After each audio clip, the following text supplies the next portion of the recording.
mas'alatun idza qila laka ya mu'minu mal imanu. Mas'alatun ari ieu eta hiji masalah. Idza qila di mana-mana dicarioskeun laka ka anjeun.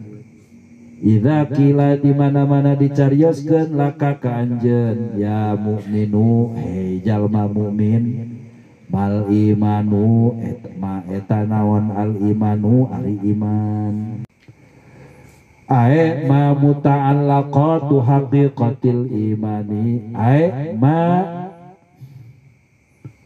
tegasna eta naon muta'allaqatu haqiqatil imani ari pirang-pirang ta'alluq hakikat iman.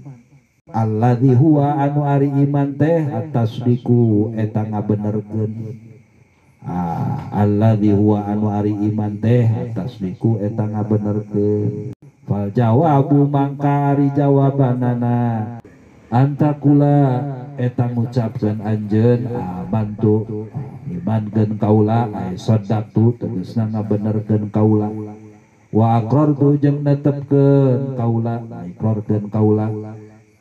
Billahi kana ayana Allah wa malaikatihi sareng kana ayana pirang-pirang malaikat Allah wa kutubihi jeung kana ayana pirang-pirang kitab Allah wa rusulihi jeung kana ayana pirang-pirang utusan Allah wal yaumil akhiri jeung kana ayana poe akhir wal qadari jeung kana ayana qadar.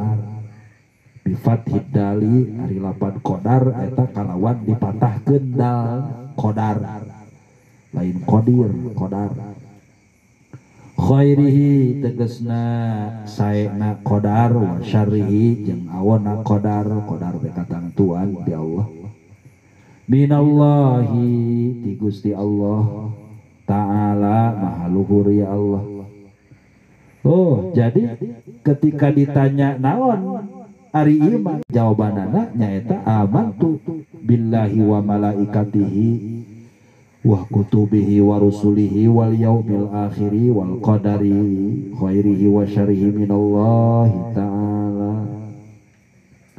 Ngabenerkeun kaula ngaikrarkeun kaula netepkeun kaula kana ayana Allah jeung kana ayana malaikatna Allah kana ayana pirang-pirang kitab Allah jeung kana ayana pirang-pirang utusan Allah jeung kana ayana poe akhir jeung kana ayana qadar katentuan ti Gusti Allah khairihi wa syarrihi hadena qadar jeung gorengna qadar minallahi ta'ala ti Gusti Allah.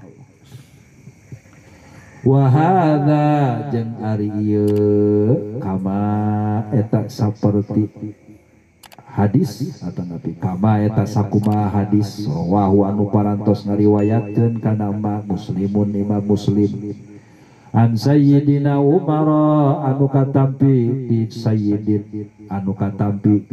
Sayyidina Umar min hadits Jibril tina hadis Jibril. Wa in akhadta jeung lamun nyokot anjeun min riwayatil Bukhari tina riwayat Imam Bukhari an Abi Hurairah anu katampi ti sahabat Abu Hurairah min hadits Jibril tina hadis Jibril sami. Jadi riwayat anu tadi mah amantu billahi wa malaikati wa kutubihi wa rusulihi wal yaumil akhir wal qadari khairihi wa syarrihi minallahi ta'ala eta teh hadis riwayat Imam Muslim anu katampi ti Sayyidina Umar tina hadis Jibril. Ta upami urang bade nyandak tina riwayat Imam Bukhari anu katampi hadisna ti sahabat Abu Hurairah tina hadis Jibril aidan deui patakulu maka ngucapkeun anjeun mana amantu billahi wa malaikatihi wa bil liqaihi wa rusulihi wa bil ba'thi. Taya riwayat sama sahabat Abu Hurairah amantu billahi wa malaikatihi wa bil liqaihi wa rusulihi wa bil ba'thi amantu geus ngimankeun kaula, amantu ngabenerkeun kaula, amantu netepkeun kaula billahi kana ayana Allah, wa malaikatihi jeung kana ayana pirang-pirang malaikat Allah, wa biliqaihi jeung kana ngadeuheusna ka Gusti Allah, kana ngadeuheus ka Gusti Allah, iman kana bakal patepang sareng Gusti Allah, wa rusulihi jeung kana ayana pirang-pirang utusan Allah, wa bil ba'thi jeung kana ayana hudang di alam kubur, ba'ats hudang sabada maut hudang di alam kubur, wal makna jeung ari maknana sadaqtu biwujudillahi, tuh sadaqtu geus ngabenerkeun kaula biwujudillahi kana ayana Allah, wa bisifatihi jeung kana pirang-pirang sifatna Allah, al wajibati anu wajib cek akal lahu ka Gusti Allah, wa biwujudil malaikati jeung ngabenerkeun kana ayana pirang-pirang malaikat. Jadi iman ka Gusti Allah teh maknana naon? Ngabenerkeun kana ayana Allah jeung kana pirang-pirang sifat Allah anu wajib cek akal ka Gusti Allah. Mana iman ka para malaikat nyaeta ngabenerkeun biwujudil malaikat kana ayana para malaikat, wa annahum jeung satemen-temena al malaikat, wa annahum jeung satemen-temena para malaikat ibadun eta pirang-pirang hamba, ibad malaikat memang hamba-hamba Allah, mukramuna anu dimuliakeun sadayana, mukramuna anu dimuliakeun sadayana. Jadi iman ka para malaikat teh nyaeta iman kana ayana para malaikat gitu tah, jeung iman kana yen saestuna para malaikat teh eta pirang-pirang hamba-hamba Allah anu dimuliakeun ku Allah, wa bi ru'yati ta'ala jeung ngimankeun ngabenerkeun kana bakal ninggal ka Gusti Allah taala fil akhirati di akhirat, lil mukmini ka jalma pikeun jalma mukmin, lil mukmini pikeun jalma mukmin. Tadi teh aya wa bil liqaihi, wa bil liqaihi teh maksudna wa bi ru'yatihi ta'ala fil akhirati lil mukmini, jeung ngabenerkeun kana bakal ninggal Allah taala fil akhirati di akhirat lil mukmini pikeun jalma mukmin. Jadi jalma mukmin mah bakal tiasa ninggal Allah subhanahu wa taala. Wa bi anna rusulahu, taina makna amantu birrusuli, naon maknana? Imanana teh wa bi anna rusulahu jeung ngabenerkeun kana satemen-temena pirang-pirang utusan Allah, sadiquna eta anu balener sadayana, anu balener sadayana teu bararohong fi ma dina naon bae perkara akhbaru anu ngaberitakeun ngakhobarkeun para rasul bihi kana ma anillahi ta'ala ti Gusti Allah ta'ala. Jadi iman ka para rasul teh maksudna iman ngabenerkeun kana yen satemen-temena pirang-pirang utusan Allah eta anu balalener dina perkara anu ngakhobarkeun para rasul kana eta perkara ti Gusti Allah. Wabil ba'si minal kuburi, wabil ba'si jeung ngabenerkeun kana bakal bangkit minal kuburi tina pakuburan, bakal bangkit deui tina kubur. Qala parantos ngadawuh ba'duhum sapalihna ulama, saur ulama man ta'allama fis sighari amantu billahi wa malaikatihi wa kutubihi wa rusulihi wal yaumil akhiri wa qadarihi khairihi wa syarrihi minallahi ta'ala wa alima anna dzalika imanun illa annahu la yuhsinu tafsirahu fala yuhkamu bi imanihi ala. Mang, makna tadi iman tadi kudu apal awal. Jadi makna iman ka Gusti Allah teh nyaeta naon ngabenerkeun kana ayana Allah jeung kana ayana pirang-pirang sifat anu wajib ka Gusti Allah. Oh, kudu apal eta teh. Maknana iman ka para malaikat nyaeta ngabenerkeun kana ayana para malaikat sareng ngabenerkeun kana yen saestuna para malaikat teh eta hamba-hamba Allah anu mukramun anu dimulyakeun ku Gusti. Tah makna eta kudu apa? Sabab saur sapalih ulama qala parantos ngadawuh ba'duhum sapalihna ti para ulama man sing sahaja ta'allama anu belajar ya fisigari dina nalika keur leutik.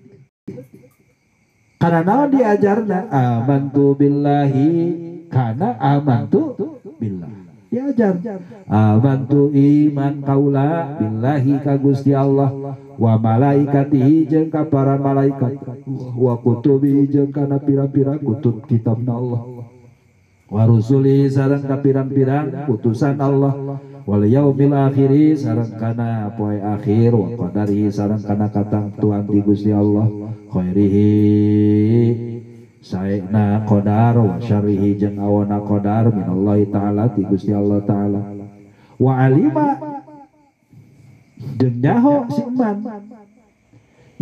si iman kana naon annadzalika kana yen satemen-temena itu amantu billah wa malaikatihi nepi ka akhir imanun eta teh iman. Jadi sing saja mah anu belajar ke waktu leutikna ya kaseudeuna eta ye diajar kana amantu billah wa malaikatihi wa kutubihi. Apa iman kaula ka Gusti Allah, iman kaula ka malaikatna Allah, iman kaula kana kitab-kitabna Allah, iman kaula kana pirang-pirang rasulna Allah, iman kaula kana poe akhir, iman kaula kana qadar khairihi wa syarrihi minallah. Iman nyaho eta budak teh yeuh nu diajar teh kana naon nyaho kana yen eta amantu billah teh nu dimaksud ku iman teh eta illa annahu angin satemen-temen iman la yuhsinu eta henteu ngaluskeun si iman tafsirohu kana tafsiranana amantu billah teh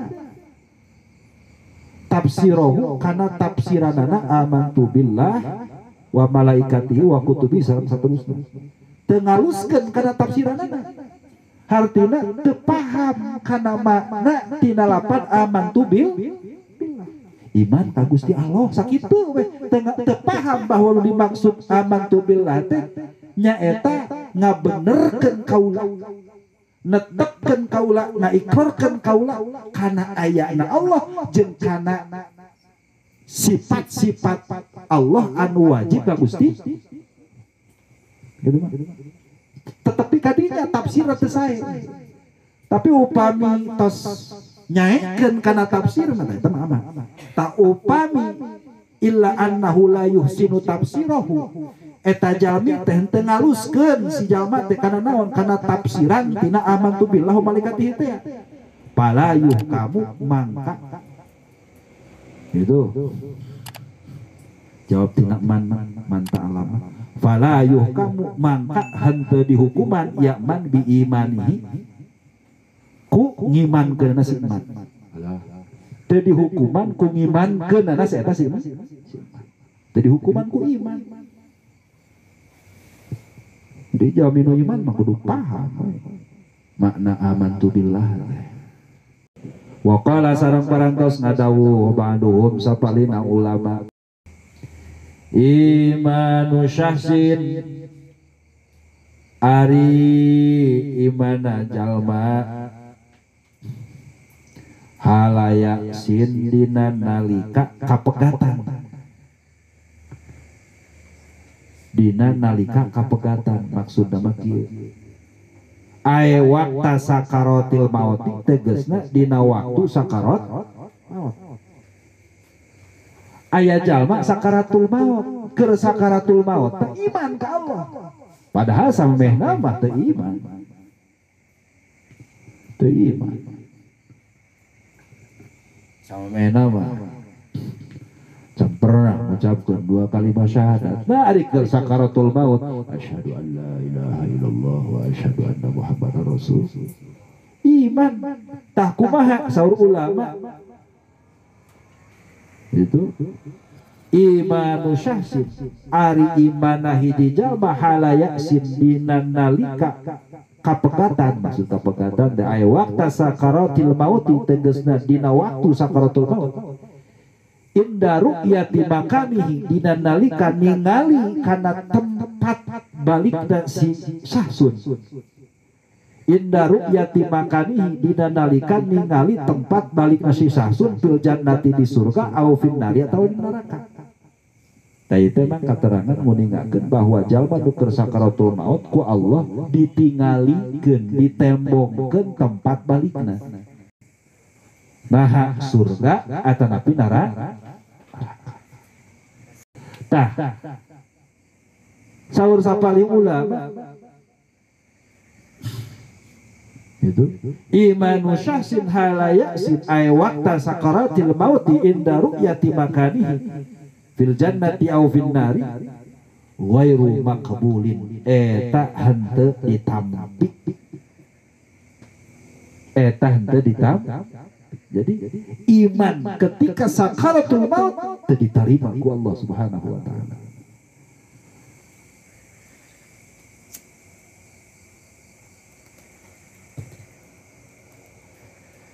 Naon margina cenah li adamil ityani karena henteu ngadatangkeun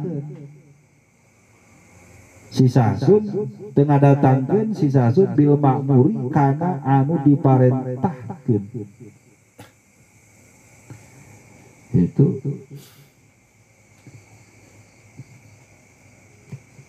bihi ya'al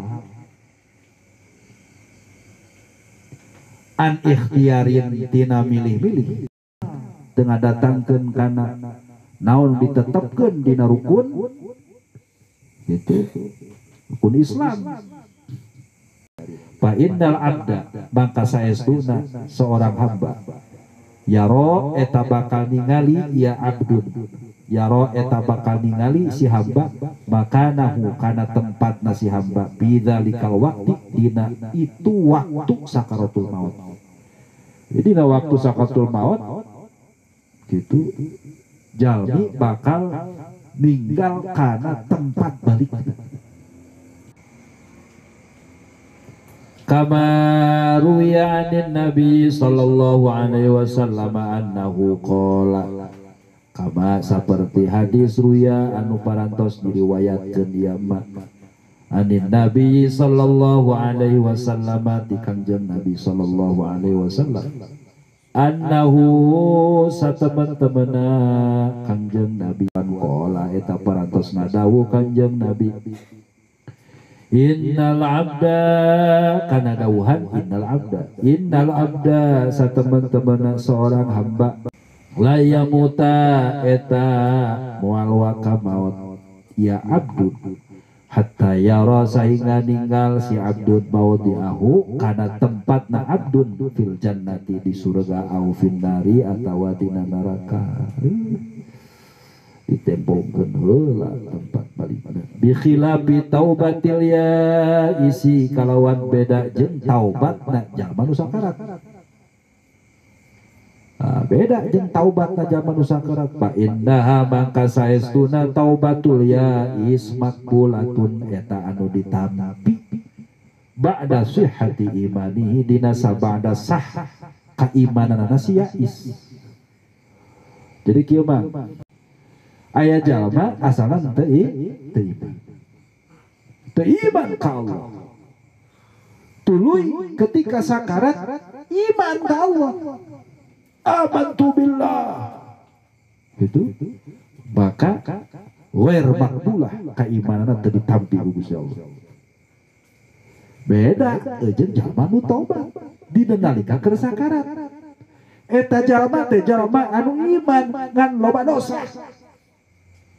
Tuluy keur sakarat tobat ka Allah Gusti abdi tobat ka Gusti astagfirullah wa atubu ilaih Gusti abdi tobat ka Gusti tobat abdi ka Gusti tah jalma nu tobat ka Gusti dina nalika keur sakarat tobatna maqbulah ditampi ku Gusti lima karena hadis ruwiya anu parantos diriwayatkeun ieu mah an Ibnu Umar anu katampi ti Ibnu Umar di sahabat Ibnu Umar annahu sateman-temana sahabat Ibnu Umar qala eta parantos ngadawuh sahabat Ibnu Umar qala Rasulullah kada dawuhan qala Rasulullah qala parantos ngadawuh Rasulullah sallallahu alaihi wasallam kanjeng Rasulullah sallallahu alaihi wasallam balu bakal ditampi naon nu bakal ditampi teh taubatul abdi taubatna seorang hamba al mukmini anu iman malam yugharghir